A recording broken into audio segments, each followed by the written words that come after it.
Buenos días, egun guztioi, eskerrik asko gaur gurekin paseagatik, ni egu Encomienda de Santiago Gara. Buenos días a todas y todas y muchas gracias por estar con nosotros aquí hoy. Somos la Encomienda de Santiago, un grupo de recreación histórica. ¿Qué es la recreación histórica? Bueno, para los que estamos aquí es una afición y algo más, ¿no? Es una forma de entender y vivir la historia. La recreación histórica se trata de una disciplina que en algunas universidades europeas se considera como un grado, en el cual historiadores e historiadoras intentan recrear armamento, ropa, comida también, una parte de recreación histórica dedicada a la gastronomía, medicina, etcétera, es decir, diferentes actividades de diferentes épocas. En nuestro caso, hoy estamos recreando el siglo XVI, principios del siglo XVI, la época de César Borgia. Y lo que tratamos con la recreación es de acercarla y ver y aprender lo que se ve y lo que se toca, ser inclusive una y casi. Estamos en el siglo XVI. En el siglo XVI la política se basaba bastante en la violencia. Había países, o territorios, mejor dicho, reinos, el concepto de Estado todavía en esa época no es muy claro, que cuando necesitaban los recursos o consideraban que los recursos del territorio que estaba al lado eran necesarios para su existencia, atacaban e invadían. Por lo que parece, no andamos en el siglo XXI muy lejos de esa dinámica. Antes de pasar a recrear lo que ha sido el hecho histórico, vamos a intentar reflejar cómo era el arte, mejor dicho, la tecnología militar en esa época. Hoy vamos a centrar en la tecnología militar, pero en la recreación histórica tocamos también, como he dicho antes, diversas facetas. Como veis, el vestuario. El vestuario, uno de los problemas que hay en recreación histórica es que no existían vídeos, no existe YouTube, con lo cual, para acercarse a la época, tienes que basarte en lo que se ha escrito sobre esa época, o en los cuadros de esa época. Y ocurre a veces que no todos los cuadros, ni todos los escritos son de la época, sino que suele ser posterior. Con lo cual, siempre hay discusiones, desfases, también el clima no era el mismo hace 500 años que ahora, con lo cual a veces se hacen deducciones basadas en circunstancias que a veces desconocemos. Bueno, la ropa que llevamos hoy sería del principios del siglo XVI, y en aquella época el ejército empezó a trabajar mediante una estrategia que eran los tercios. Los tercios los diseñan o los empieza a utilizar por primera vez la Gran Capitana. Las campañas de Nápoles, si bien hasta Carlos I no se protocoliza esta forma de trabajar, no se escribe cuántas unidades lo formaban ni cómo trabajaban.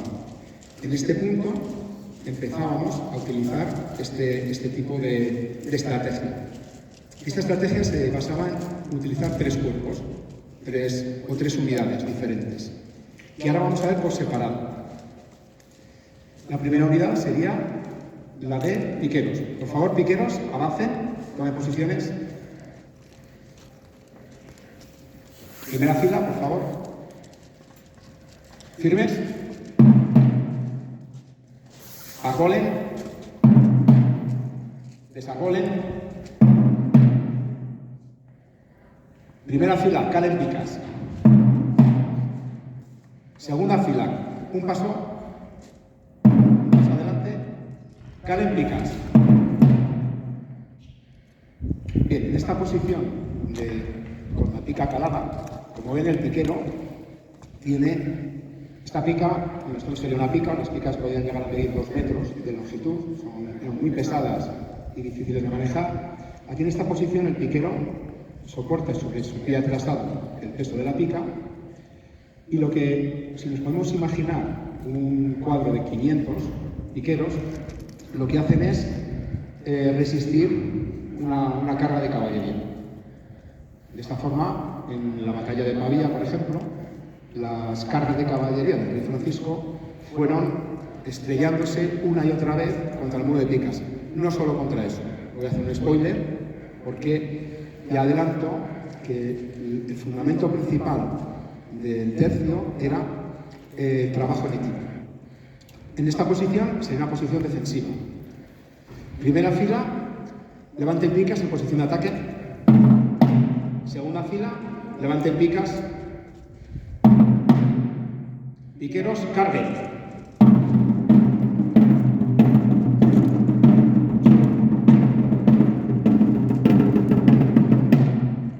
Venga, un poco más, no tengáis miedo.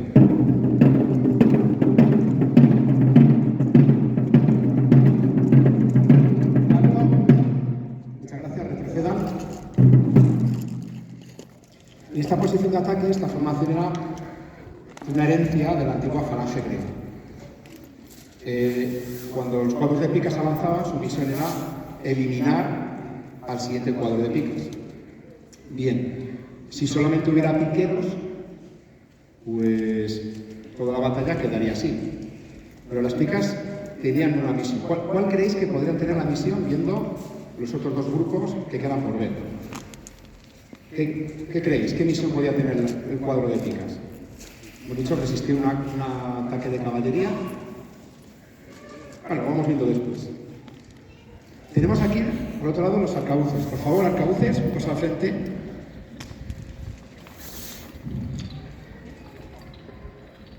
Piqueros, descansen. Muchas gracias, piqueros, retrocedan. Bueno, las armas de fuego comienzan a aparecer a finales del siglo XV. Estas armas que utilizamos ahora, a principios del siglo XVI, era la alta tecnología militar de la época. Era lo más preciado que había. Permitía por primera vez matar con cierta precisión a distancia. Por tanto, era lo más caro, tanto el arcabuz como la pólvora. Los tercios eran lo que hoy conoceríamos con el término sostenibles, autosostenibles. Es decir, se buscaba la vida. No siempre el rey pagaba, y muchas veces pagaba a destiempo, con lo cual se tenían que abastecer y procurar de su propia pólvora. De ahí viene la expresión disparar con pólvora del rey. Cuando el rey daba fondos para pólvora, ese día se disparaba con alegría. Por tanto, era un escuadrón que había que proteger, especialmente durante la batalla. Las armas eran muy primitivas. Eran armas de avancarga. Se introducía la pólvora por delante, se introducía una bola metálica, que sería la bala, y eran armas que tenían una mecha muy larga, la cual, cuando llegaba, prendía la pólvora y salía.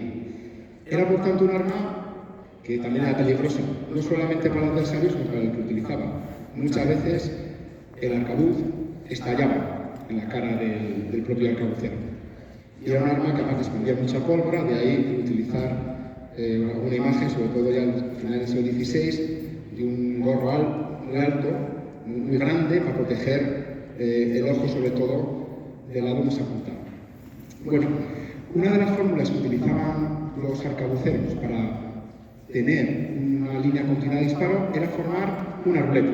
Por favor, formad una ruleta, en este caso una cruz. De esta forma, a medida que en este caso tendríamos uno, si fuese una ruleta más grande, los arcabuceros que están en la primera fila disparan y van girando. Tengamos en cuenta que las armas en ese momento costaba mucho cargar y recargar.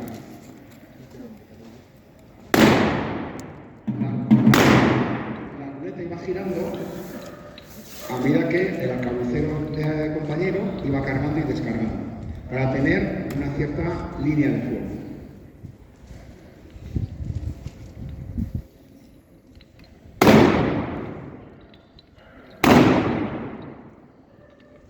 Muy bien, la cadencia del disparo dependía del número de arcabuceros que hubiera disponibles. Era lenta. Muy bien, podéis retroceder. Muchas gracias. Y tenemos la infantería. Infantería, por favor. En este caso, la infantería que tenemos sería considerada infantería ligera, no va especialmente protegida. Todos llevamos debajo un arma, una prenda de protección gruesa, serían besones, o una prenda de cuero acolchada, como es este caso, lo que se llama jaqueta de armar, que lleva estas cuerdas, porque lo que permitiría es atar las diferentes piezas, como lleva mi compañero, las lleva atadas, de forma que le permita más o menos movilidad. Tengamos en cuenta que caerse y no poder levantarse era sinónimo de morir. En este caso, va protegido de cintura para arriba completamente y no va de cintura para abajo para tener más movilidad. En los tercios, sobre todo del norte de Europa, había unidades muy cubiertas de armadura completamente, los rasquinetes, o que aquí se llaman a conocer como dobles sueldos. Dobles sueldos porque cobraban el doble y vivían en mitad. La misión de esas unidades tan armadas y que llevaban unas espadas muy grandes, que eran montantes, era dirigirse al cuadro de picas y abrir boquetes. Sin embargo, en Castilla, esa misión la sustituía nuestro cuadro de arcabuces, que a distancia eran los que literalmente abrían huecos en el cuadro de picas o acababan la caballería, o acababan con la caballería. La caballería, en este caso de Francisco I, en aquella batalla, la batalla de Pavía, era repelida, los caballos no conseguían entrar en el cuadro de picas, mientras que los arcabuces iban acabando con ellos carga tras carga. En este caso, la infantería ligera aparecía por los flancos y tenía la misión de acabar con la infantería ligera enemiga, serían un poco como los cazabombarderos. Eran los que protegían el movimiento a todo el cuadro de picas. Infantería, por favor. ¿Listos para cargar? ¡Carguen! Hasta que hora muy bien retroceder. Vale. Nada de esto, de lo que hemos visto ahora, serviría por separado. Porque lo principal del tercio era el trabajo en equipo. Así que, por favor, infantería y arcabuces, un paso atrás. Piqueros, formen aquí.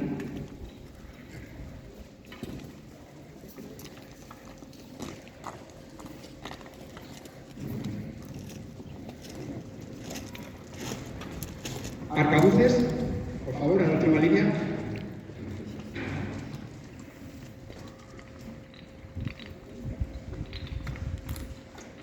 Infantería, los grupos a los flancos.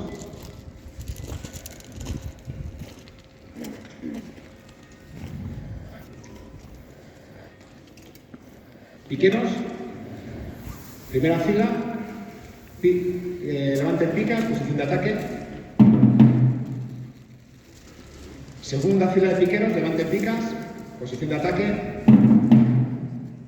Atención, listos para avanzar. Avancen.